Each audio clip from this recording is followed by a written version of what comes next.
թաղերով, մայլեկով, թաղերը Երևանյան է, մեր Լեննականինը մայլեկով, Բոշիմայլի ժողովրդի հետ մեծամասնությամբ, եւ ես ուզում եմ ձեր թաղը շատ ուժեղ թաղերից մեկն եղե, որ ձեր մայլի փեղամբարը Բոշիմայլի Հակոբը ցիով էր գնում կռիվներին, ես փոքրուց հիշում եմ նմանատիպ բաներ, օղորմի իրանց, լավ, ինչևից է,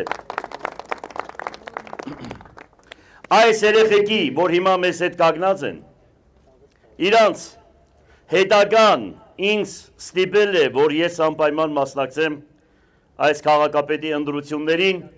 որը ԿՊ-ի ներկայացուցիչներն ասում են Գյումրիի քաղաքապետի ընտրությունները դա Ստալինգրադսկայա բիտվա, այդպես են ասում, իրենք են այդ ուրեմն միտքը ասել, Ստալինգրադում, բայց մի բան եմ ուզում իրենց հիշեցնել, որ երբ որ 600,000 բնակչություն ունեին, Ստալինգրադում ապրում էին, պատերազմի ժամանակ մի շակ հետ չգնացին և 400,000-ը մահացան, 1,100,000 զինվոր մահացավ և պաշտպանեց Ստալինգրադը, բայց ցավում եմ, որ իրենք այդ հետ քայլ և այդպես հանձնվողական պահվածքով հանձնեցին Արցախը 12,000 քառակուսի մետր թուրքերին։ Եվ չեմ պատկերացնում, որ որևիցե մի հայորդի հիմա կասկածի, որ եղել է դավաճանություն։ Եվ եթե այսօր ներկայացնում են, թե տարբեր ազգեր են մեզ հետ կռվել, թող իրենք գիտենան, որ 92 թվականին նույնպես բոլորը այդ այսօր ինչ որ կռվեցին մեզ հետ, նույնը կռվում էին, բայց այն ժամանակ ադրբեջանցիները գնում էին Մոսկվայի ոտքերն էին ընկել, թե հայերին ասեք, որ Բաքուն չգրավեն։ Ես ուղղակի զարմանում եմ, թե այդ մարդունակ բանակը ինչ սարքեցին այսօրվա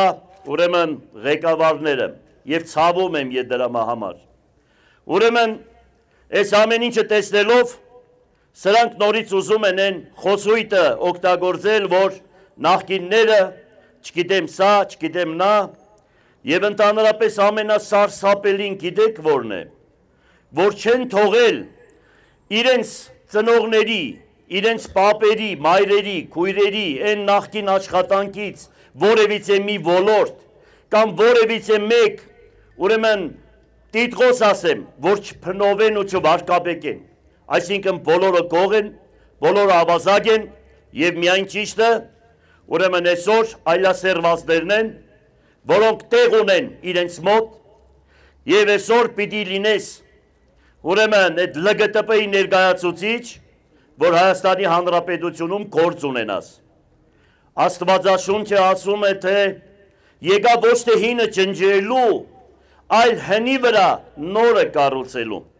Եթե դուք ընդունեք ձեր հայրերին, ձեր մեծերին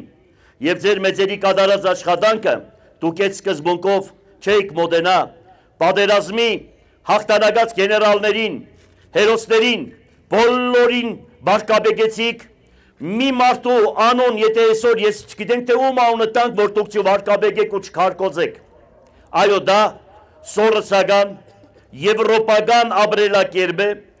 որ այդ այլասերված բարկերը ուզում եք վերել և հայ ժողովրդին ուրեմն դրանով զինել և դրանով ապրել տալ, բայց միանշանակ դա չի լինի, որովհետև հայ ազգը Աստծո մոտ տեղ ունի և մենք գիտենք, թե ոնց են ապրել մեր նախնիները և հետո էլ մենք հիմա ոնց պետք է ապրենք և մեր ապրելակերպը սա է, հնի վրա նորը կառուցելը, որն ասում է Հիսուս Քրիստոսը։ Հիմա ինչ եղավ, թե ինչից եղավ, ոնց եղավ այս ամեն ինչը,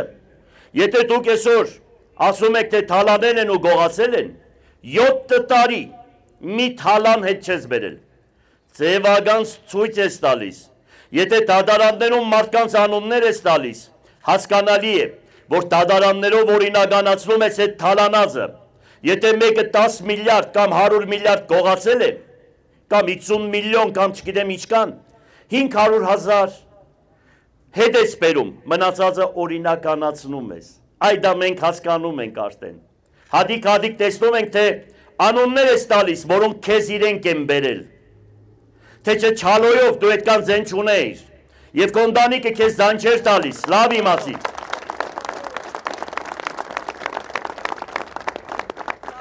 Հետո քանի որ Չալոն Գյումրեցի էր, Գյումրիից եկավ, մեզ տեղյակ է պահե քո դավադրությունները, թե դու ում ես հանդիպե, ու ինչ ես արել, ու ոնց ես սարքե ժողովրդի գլխին։